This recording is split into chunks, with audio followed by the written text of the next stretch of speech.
Turnaround from 10.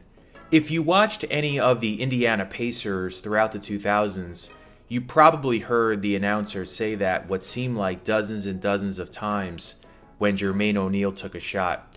Jermaine was the mid-post master in that era. Nobody from 2001-02 through 2007-08 took more shots from between 8 and 12 feet out than him. To be precise about that math, according to StatHead, between those seasons, O'Neal took 1,480 shots between that range. Only 5 players in that time period took at least 1,000 of them, and they were Jermaine, Tim Duncan, Yao Ming, Kevin Garnett, and Elton Brand. What we saw O'Neal do a ton of was make a quick spin move when posting up right below the mid-block, and then launch turnaround jumpers right over his defenders, usually following a dribble or two going in either direction. It was right to the point, nothing overly fancy or dazzling about it, but effective. His technique was excellent, as he always seemed to know exactly how his post defender was guarding him, which enabled him to get to his spots, either going baseline, which was his staple, or going middle if the paint wasn't clogged. He had very good footwork, a strong base, and was quick with his decisions. His awareness of what his defender's strengths and weaknesses were stood out. When he knew he had more quickness than his man, he could drive by them off the dribble, like shown here against an older Clifford Robinson in 2006. Here against Jarron Collins in 2005. And then here, although later in his career, against Kevin Love in 2011. If he had more strength than them, he would back them down a little more and get a closer look at the basket, like he does here against a rookie version of Dwight Howard. And if he felt like he didn't have the upper hand in either, he would face up and rise for a mid-range jumper, shown here for example against Kevin Garnett in 2002, and then here again against Tyson Chandler in 2007. He was also good at ducking into the paint, sealing off his defender, and scoring near the basket.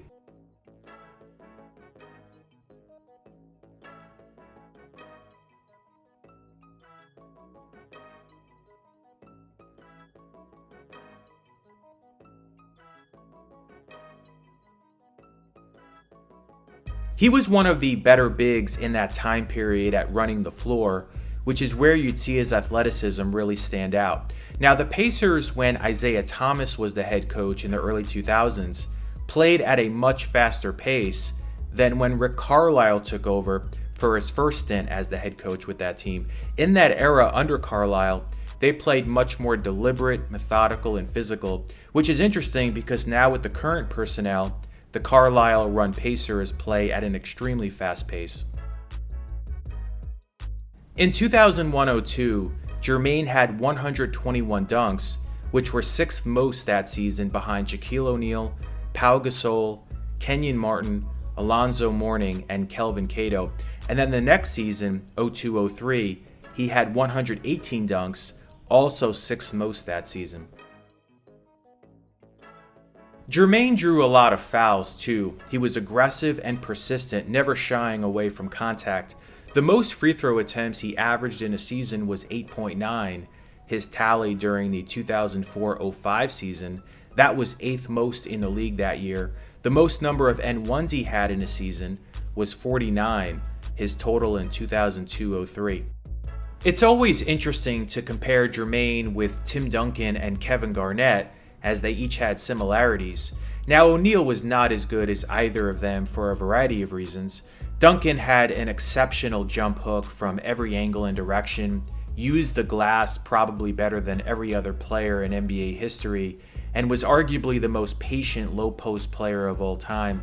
He also had incredible shot fakes, which got defenders off their feet and out of position.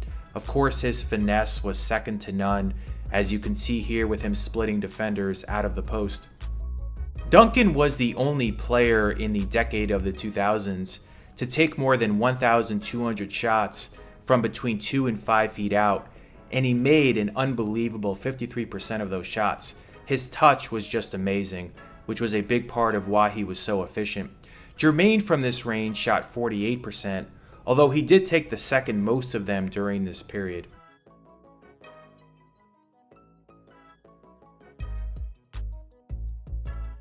Garnett, meanwhile, had far better range and was way more efficient as well. In the decade of the 2000s, KG took the fifth most shots from 12 to 16 feet out and made 45.2% of them. Jermaine, on the other hand, shot just 38.7% from this range. Among the 29 players in the 2000s decade who took at least 1,000 shots from this range, O'Neal's percentage ranked 26th, KG's ranked 7th. Number 1 on this list was Sam Cassell at 48.3%, and last was Jerry Stackhouse at 36%.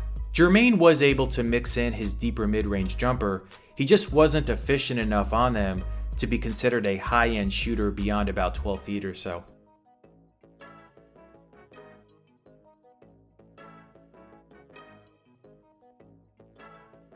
Defensively, O'Neal was a very good shot blocker.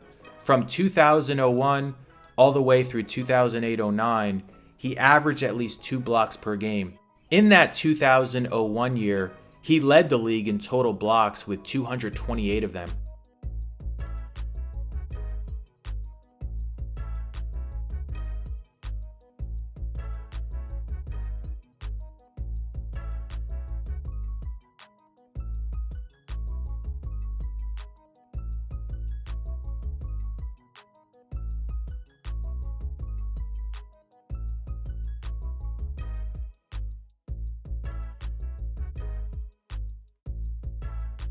On January 22, 2003 against the Toronto Raptors, he recorded a triple-double with blocks, with 18 points, 10 rebounds, and 10 blocks. It was one of only 8 instances during the decade of the 2000s where a player in the NBA notched a triple-double with blocks. Dikembe Mutombo and Ben Wallace each did it twice that decade, and then Jermaine, Dwight Howard, Marcus Camby, and Andre Karolinko each did it once. All time, there have been 91 instances of a player recording a triple-double with blocks. Elmore Smith once had a triple-double with 17 blocks in 1973. Jermaine was often in foul trouble, however. From 2001 through 2008-09, he fouled out 29 times, tied for 11th most during this time period.